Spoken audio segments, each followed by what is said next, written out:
I'm about to drop 100 tips and tricks for movement, aim, secret loot spots, playing Legends better, and much more. Even if you're a veteran player, there's going to be something useful to learn in this video. I'll jump straight into it, but I first want to celebrate because it's a new year and we've just hit 100,000 subscribers. Thank you so much for all the support. Let's make 2020 an even better year. Good luck out there, go push yourself to do something new.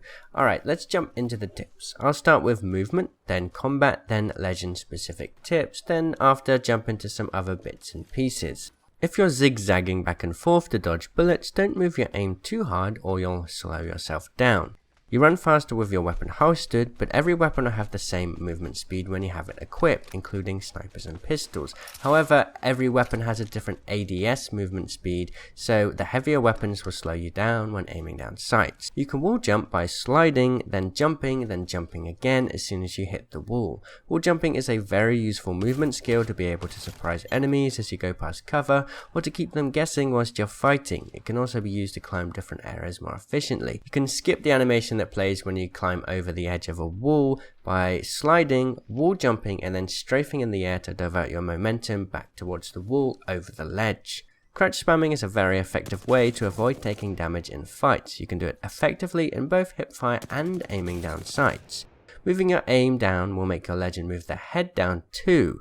It can be useful in rare situations where you're trying to avoid getting shot in the head whilst running. It seems to work best with the taller legends though. You can avoid getting shot on zip lines by using the strafing technique. Jump every time you touch the zip line and strafe left to right as you do so. You can also make it harder to be hit when zipping straight up by moving your aim around as fast as possible. Switch to a high DPI option on your mouse to make yourself really hard to hit. Strafing in fights is crucial, but if you want an easy, useful strafe method, rotate the left joystick slowly or press WASD over and over. You can climb all up these buildings in Capital City. You can climb up this tower in Train Yard. Here's how.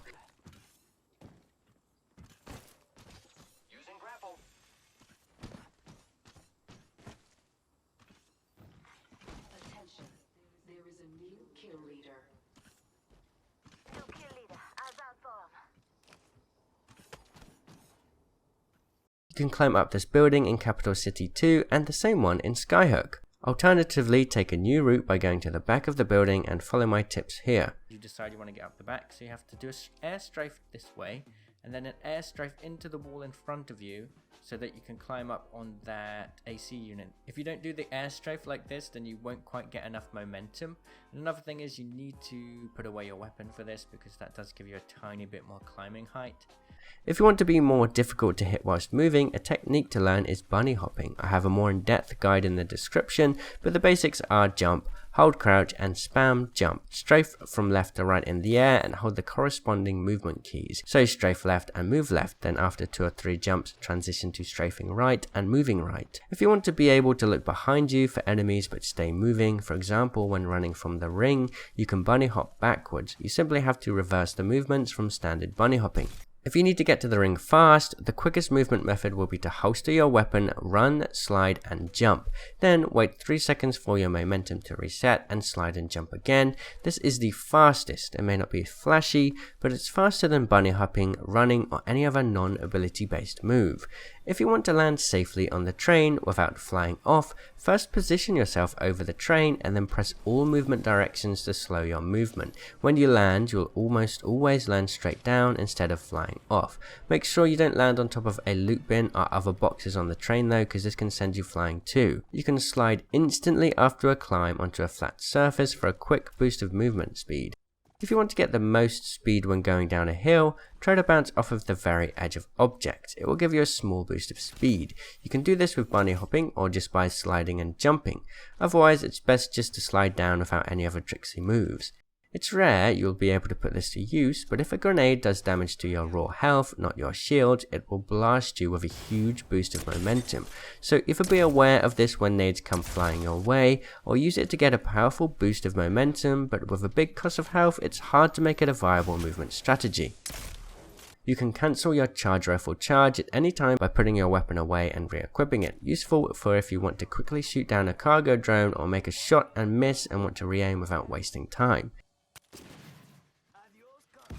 If you're struggling to hit shots with the Peacekeeper or Wingman, the best tip I can give you that honestly works is just to try and breathe deeper and relax. They are weapons that have high damage per shot, so it doesn't always matter if you're not firing as fast as possible with them. Learning to breathe and relax can help in all moments in Apex Legends, but especially when each shot counts so much. With the Scout, you can always switch fire rate if you have the double tap equipped.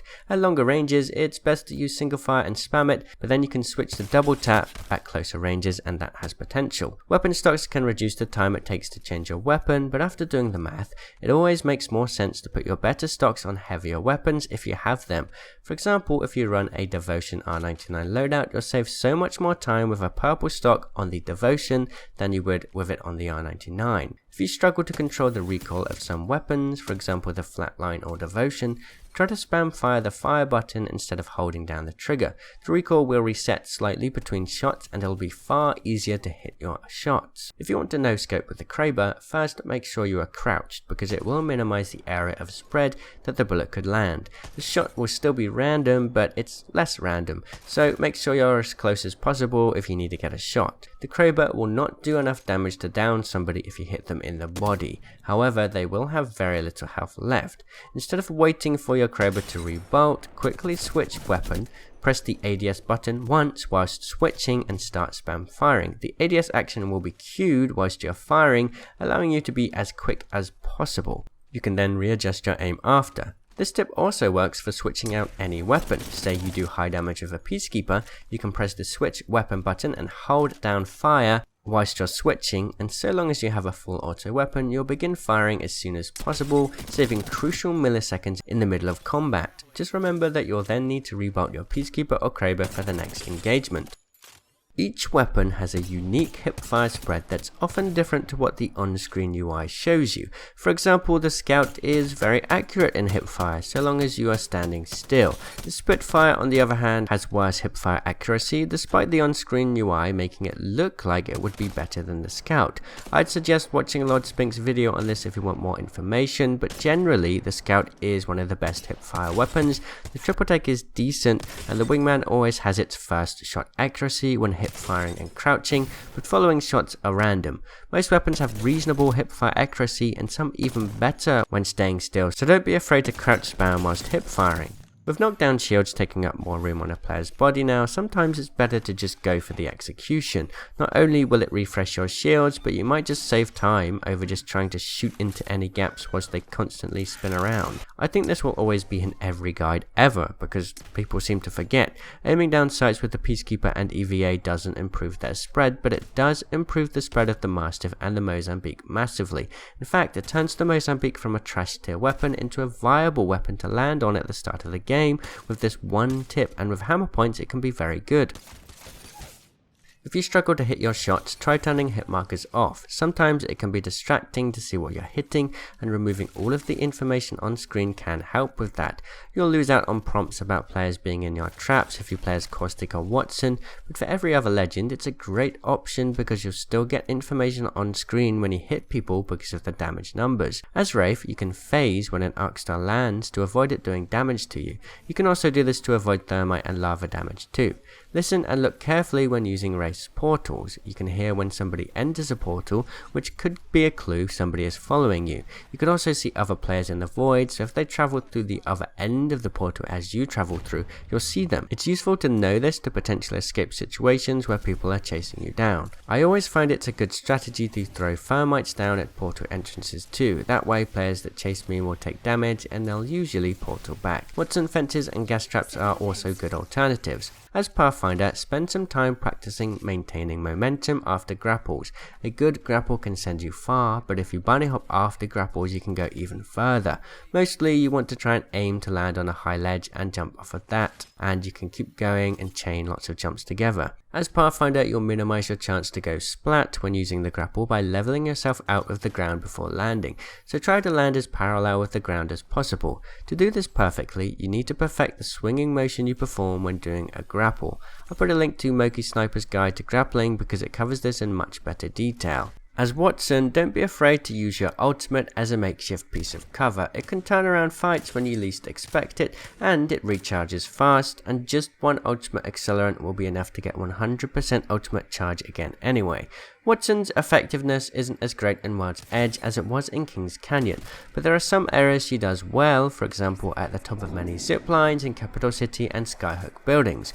Watson also has a very small hitbox, but the best thing about her is the animations. Her animations are very hard to keep track of, so learn to strafe better and focus on quick movements left and right instead of slow, long strafes with her. I have 2 guides on this that can help you in the description. You should always give any Lifeline players on your team the Guardian Angel backpack. Remember, the fast heal perk has gone to Golden Armor now, so the Golden backpack is not going to give you any personal benefit if you've already gotten a purple backpack. With the Golden backpack on Lifeline, she can get faster heals out and get players into the game with more health.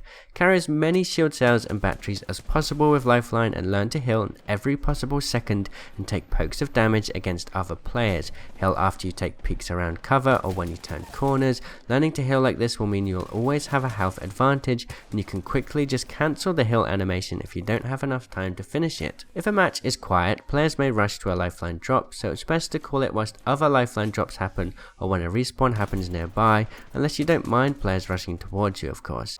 Lifeline's airdrop is never destroyed, so it can be used as a makeshift piece of cover or in some cases to block off entrances and maybe even doorways. So that will be it for this episode. Thank you so much for watching. I'll be back tomorrow with part 2 with even more tips for more legends, looting and other map secrets. Thank you all so much for all of the support and have a great start to the new year.